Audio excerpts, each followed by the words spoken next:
और वो 9 बेटियों की एक दयालु और प्यार करने वाली माँ थी। कोमोलिका एक विशाल जंगल के बाहरी इलाके में एक छोटे से गांव में रहती थी, जिसके बारे में कहा जाता था कि वो जादू से भरा हुआ था। एक दिन कोमोलिका अपनी बेटियों के साथ किसी जंगल के पास से गुजर रही थी। अचानक से एक तेज धूल की हवा उनके पास से गुजरती है।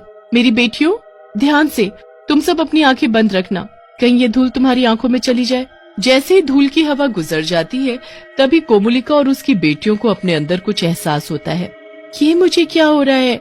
धूल की हवा गुजरने के बाद मुझे अपने अंदर बदलाव क्यों महसूस हो रहा है? कोमोलिका इस बदलाव को समझ जाती है। तुम सब घबराओ मत मेरी बच्चियों, प्रकृति ने हम पर एहसान किया है, क्योंकि हम इस जादुई जंगल की तरफ से गुजरे, हमारे अंदर विशेष शक्ति आ गई।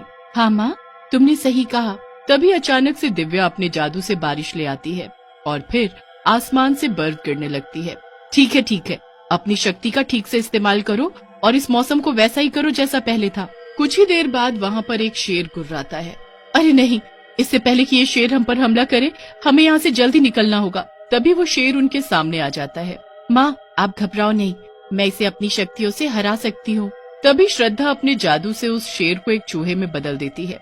ऐसे ही कुछ दिनों तक वो सब अपनी नई क्षमताओं से बहुत खुश हुए। उन्होंने अपना दिन जंगल की खोज और अपनी शक्तियों के साथ प्रयोग करने में बिताया। लेकिन जैसे जैसे समय बीतता गया, वो गांव के बाकी हिस्सों से अलग थलग महसूस करने लगे। गांव वाले उनके जादू से डर गए थे और उन्हें भगाना शुरू कर दिया था। अच्छा हुआ कि ये लोग खुद ही यहाँ से भाग गए, वरना मैं इन्हें मारकर खा जाती। अब ये इलाका मेरा है। कोमोलिका एक दिन उसी जंगल के पास भटक रही थी, तभी उसे एक गुफा मिलती है। ये गुफा के बारे में तो मैंने कभी नहीं सुना। जरूर इसके अंदर कुछ राज छुपा होगा। कोमोलिका गुफा के अंदर जाती है तो देखती है कि वहाँ पर बहुत सी किताबें पड़ी होती हैं, जिसमें कई सारे जादू करने के तरीके लिखे हुए थे। अच्छा, तो ये वो जगह है जहाँ बाकी सारी चुड़ैलें आकर अपने जादू को और मजबूत करती हैं। अब मैं भी इन किताबों में लिखे सारे जादू सीखकर इस दुनिया की सबसे ताकतवर और सबसे शक्तिशाली चुड़ैल बन जाऊंगी। कोमोलिका कुछ ही महीनों में उन सारे जादू का अध्ययन करके उनमें माहिर हो जाती है। कोमोलिका कुछ जादू के तरीके अपनी बेटियों को भी सिखा देती है, जिससे वो और ताकतवर हो जाती हैं। एक दिन कोमोलिका की सारी बेटियां आपस में बहस कर रही होती हैं, क्योंकि उन सभी के पास अलग अलग तरीके की जादुई शक्तियां थी। इसलिए उन सब के बीच में ईर्ष्या और नफरत की भावना आने लगी। क्योंकि मैं हवा में उड़कर कहीं भी किसी भी देश जा सकती हूँ, इसलिए मैं तुम सबसे ज्यादा शक्तिशाली हूँ। नहीं, मैं कभी भी अपने जादू से मौसम बदल सकती हूँ, इसीलिए मैं सबसे ज्यादा शक्तिशाली हूँ। तुम सब तो सिर्फ शोखियाँ मार रही हो। उस दिन देखा नहीं था कैसे मैंने तुम सबको शेर से बचाया था, उसको चूहा बनाकर। मेरा जादू सबसे ज्यादा मददगार है। तो ठीक है, फिर आज फैसला कर ही लेते हैं। आज हम खुले मैदान में जाते हैं और मुकाबला करते हैं। जो जीता वो सबसे ज्यादा शक्तिशाली होगा। कोमोलिका की सभी बेटियां खुले मैदान में पहुंचती हैं और एक दूसरे को हराने के चक्कर में सब जगह उथल पुथल कर देती हैं। कोमोलिका को जैसे ही ये बात का पता चलता है, वैसे ही वो उनके पास पहुंचती है और उनको मुकाबला करने से रोकने लगती है। तुम सब रुक जाओ। सभी लड़कियां शांत हो जाती हैं। तुम सब ने ये क्या हाल कर रखा है? सारी जगह तहस नहस हो रखी है। माँ, मैं आपको बताती हूँ, ये सब मानने को तैयार ही नहीं थी कि मैं इन सबसे बड़ी हूँ, इसीलिए मैं सबसे ज्यादा ताकतवर हूँ। चुप हो जाओ तुम सब। ये सब तुम क्या सोच रही हो? तुम सब सगी बहनें हो और तुम लड़ रही हो। कोई ज्यादा शक्तिशाली नहीं है, तुम सब बराबर हो। तुम सब साथ में ही अच्छे हो, समझी?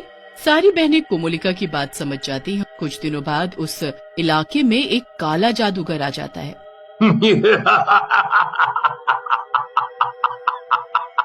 तो ये है वो जादुई जगह। यही तो है वो जगह जहाँ राज करने का मेरा बरसों का सपना था। कोमोलिका को जैसे ही जादूगर के आने का पता चलता है, वैसे ही वो उससे मिलने जाती है। तुम कौन हो और तुम यहाँ क्या कर रहे हो? ओह, तो तुम हो कोमोलिका, वो नई चुड़ैल जिसके बारे में पूरा शहर चर्चा कर रहा है। तुम जो भी हो, यहाँ से अभी के अभी दफा हो जाओ, क्योंकि ये इलाका मेरा है। ओह, बहुत अफसोस हुआ ये सुनकर कि तुम मेरे बारे में नहीं जानती। चलो, कोई बात नहीं, मैं तुम्हें खुद अपने बारे में बता देता हूँ। मेरा नाम काला जादूगर है और जिसे तुम अपना इलाका कह रही हो, उस इलाके को पाने के लिए मैंने बरसों इंतजार करा है। इस इलाके पर मैं पहले से ही राज कर रहा होता, लेकिन यहाँ के रहने वाले मुझे मारने का तरीका जानते थे, जिसकी वजह से मैं कभी यहाँ अपने कदम भी नहीं रख पाया। लेकिन अब मैं मौका हाथ से जाने नहीं दूंगा। अब एक मैं ही हूँ जो यहाँ राज करूंगा और कोई नहीं। मैं तुम्हें यहाँ राज नहीं करने दूंगी, ये इलाका मेरा है। ओ हो, अब ये मत कहना कि तुम मेरे साथ लड़ना चाहती हो, क्योंकि कल ही तुम नई जादूगरनी बनी हो और मैं 100 साल से अपने जादू का अध्ययन करता आ रहा हूँ। तुम हार जाओगी। मैं तुम्हें यहाँ राज नहीं करने दूंगी, ये इलाका मेरा है। मैं तुमसे नहीं डरती, तुम्हारे अंदर अगर हिम्मत है तो मुझसे लड़ो। काले जादूगर और कोमोलिका के बीच में बहुत ही भयानक युद्ध हो रहा होता है। हालांकि कोमोलिका ताकतवर चुड़ैल थी और उसने अपने जादू का अध्ययन किया था, लेकिन काला जादूगर कोमोलिका से ज्यादा शक्तिशाली था। काला जादूगर अपनी शक्ति से कोमोलिका को मारकर बेहोश कर देता है। अभी तो मैं यहाँ से जा रहा हूँ, लेकिन मैं वापस आऊंगा। आखिरकार अब ये जगह मेरी है। पूरी शाम बीत जाती है, लेकिन बेटियों को अपनी माँ का कुछ पता नहीं होता है। कितनी देर हो गई, माँ नहीं आई। हाँ, तुम सही कह रही हो, अब तक तो उन्हें आ जाना चाहिए था। अब हम हाथ पर हाथ रखकर नहीं बैठ सकते, हमें अभी इसी वक्त माँ को ढूंढने जाना होगा। सारी लड़कियाँ अपनी माँ को ढूंढने निकल जाती हैं।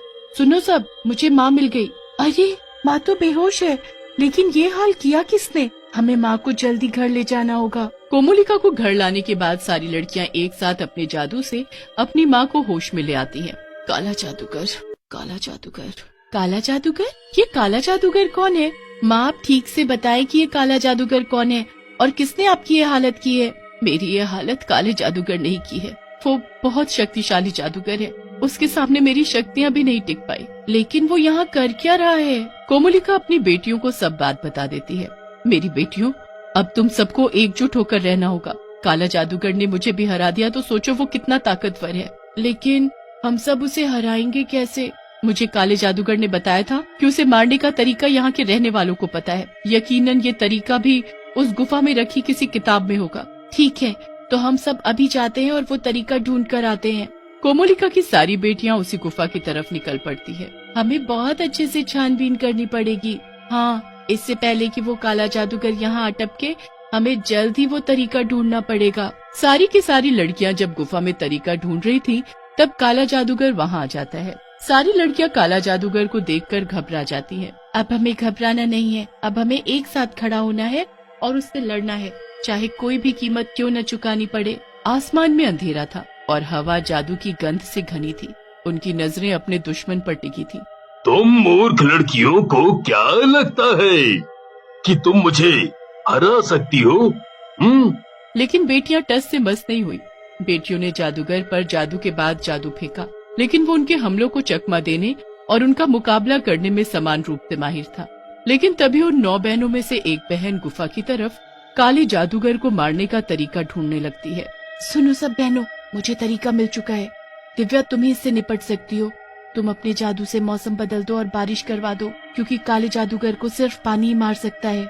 दिव्या अपने जादू से मौसम बदल देती है और बारिश करवा देती है। काला जादूगर बारिश के होने पर बहुत डर जाता है और गुफा में जाकर छुप जाता है। वो काला जादूगर तो गुफा में जाकर छुप गया, अब क्या करे? हम सब अब भी काम नहीं है। तभी उसी जगह पर कोमोलिका पहुंच जाती है। तुम सब डरो नहीं, अब मैं आ गई हूँ, अब हम इससे एक साथ लड़ेंगे। अब ये काला जादूगर नहीं बचेगा। कोमोलिका और उसकी 9 बेटियां गुफा में काले जादूगर को ढूंढने जाती है। अपनी माँ के आने के बाद वो 9 लड़कियां और भी ज्यादा शक्तिशाली हो जाती हैं। बेटियों ने इस मौके का फायदा उठाया और उन्होंने अपने बचे हुए सभी जादू से उस पर हमला कर दिया। अंतिम चीख के साथ वो हार कर जमीन पर गिर पड़ा। काले जादूगर के मरने के बाद कोमोलिका और उसकी बेटियां खुशी खुशी उस इलाके में रहने लगी।